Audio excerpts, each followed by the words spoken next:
Okay, this video is about the family of molecules or homologous series known as the alkenes. So alkenes are also hydrocarbons. They are molecules composed of carbon and hydrogen atoms only. Don't say mixture, it's molecules composed of carbon and hydrogen atoms only. But these are unsaturated in the context of organic chemistry. And that means they're different to saturated molecules that have carbon-carbon single bonds only. These unsaturated molecules contain at least one carbon-carbon double bond. Okay, between the two carbons is a double bond, a double covalent bond rather than a single covalent bond. It looks like this when you draw it, and it looks like this in our monomer representation. That's what makes the alkenes unsaturated. They have at least one, probably one, double bond between their carbons. Now, much like the alkanes, you can name and draw the alkenes, but using our monkeys eat peanut butter nomenclature system, we notice there's no methane. Well, why is there no methane? Well, that's because it's impossible to form a double bond with just one carbon. You need two to make the smallest alkene. So the smallest alkene you can come across is ethene.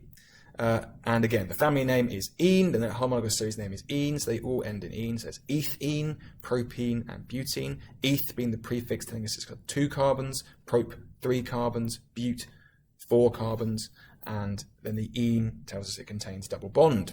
So the molecular formula for ethene is C2H4, C3H6 for propene, C4H8 for butene. We'll talk about general formula in a second. Structural formula, you can see it simplifies it down, but it does show the double bond because that's a really important functional group which needs to be represented. So you can see that this is CH2CH2. I can show you why it's like that, because if you look at the molecule, the carbon can only form 4 bonds, 1, 2, 3, 4 for this carbon, 1, 2, 3, 4 for this carbon. So we've got a CH2 group double bonded to a CH2 group as represented by the structural formula. Propene, C3H6, CH3, CH, CH2. Quite complex, but again, if I build it, you can see where this structural formula comes from.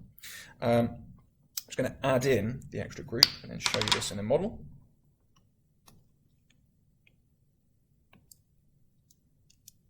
Takes a bit of time, just bear with me.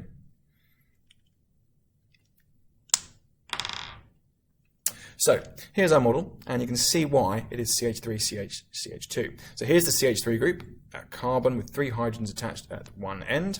Then we come to the carbon where the double bond is. It only now has a capacity for 1 hydrogen, so it's formed 1 bond with the CH3 group, 2 bonds with the other carbon here, leaving only 1 more bond to form, so it's carbon to hydrogen there. So it's CH3, CH3, CH here, CH there, and then the double bond to the CH2 group, double bond CH2. So all you're doing really is adding an extra chain length on to the carbon hydrogen each time. For butane, you can see it goes up CH3, CH2, so there's a CH3 group over there, CH2 there, then it goes back into that section there.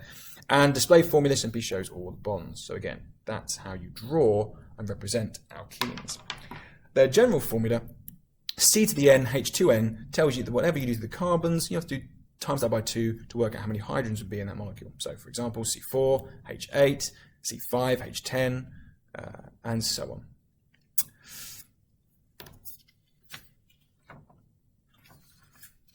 How to draw an alkene.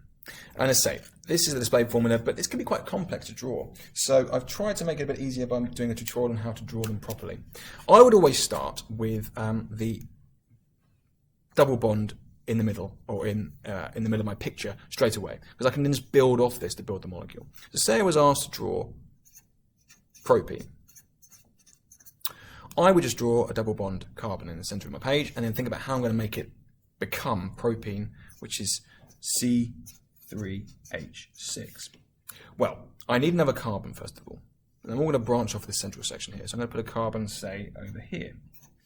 I also need to make sure these all have 4 bonds overall. I've already covered that I've now got 3 carbons. So this one needs 2 more to have 4 bonds. This one only needs 1 more now, got 2 bonds there already, to give it its full complement of bonds. And now this carbon also needs to meet its full valency, its full number of bonds it can form. I've only got 1 so far. So if I polish this off with 3 more bonds, what you'll see is I've drawn an alkene. I've drawn propene because it matches the molecular formula here. I have 3 carbons and 6 hydrogens. Go one bigger, I could talk about butene over here. So again, I just want to know the formula of butene. So butene, this is butanene, by the way. We'll talk about that in isomerism if you're confused by what I mean by butanene. But let's just call it butene for now. So butene is C4H8. So I now know I need 4 carbons. So I'm going to put a carbon here. I might put another one on the end of it there. That's 4 carbons. Now I'm going to build up all the hydrogens around these carbons, knowing that they can only form 4 bonds per carbon. So this one has 2, needs 2 more. This one has 3, needs 1 more. This one has 2, 1 here, so I can put 2 more on there. I'm not really worrying about where they are in space, doesn't really matter. And this one has just the 1 bond, so I could complete it having 4 like so. And once I've finished, I can check that this formula matches the molecular formula, 4 carbons, 8 hydrogens. Yep, so that's my structure of butene. So always a nice idea to build it around the double bond. Helps you cut out the mistakes. Finally, testing for unsaturated molecules. So you can test for the presence of alkenes because they react with bromine water. Just when you mix them together, actually, at room temperature, they will react with bromine water. So bromine water is bromine dissolved in water, and it's very bright orange in colour.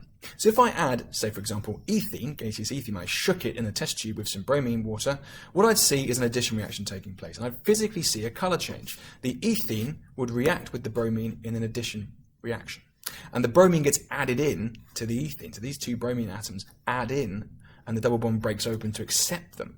So what I form is a new molecule which contains the bromine inside it, 1,2-dibromoethane. So ethane molecule with some bromine in there on the first and second carbon. This happens to have no colour.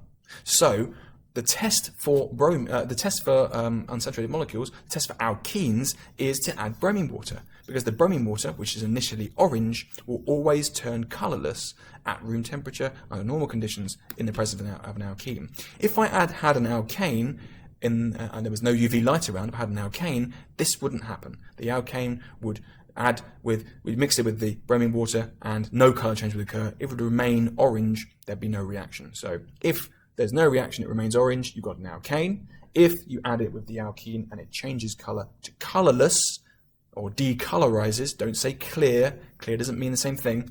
If it goes colourless, then you've got an alkene, and that's the test for unsaturated molecules. So that's the alkene homologous series.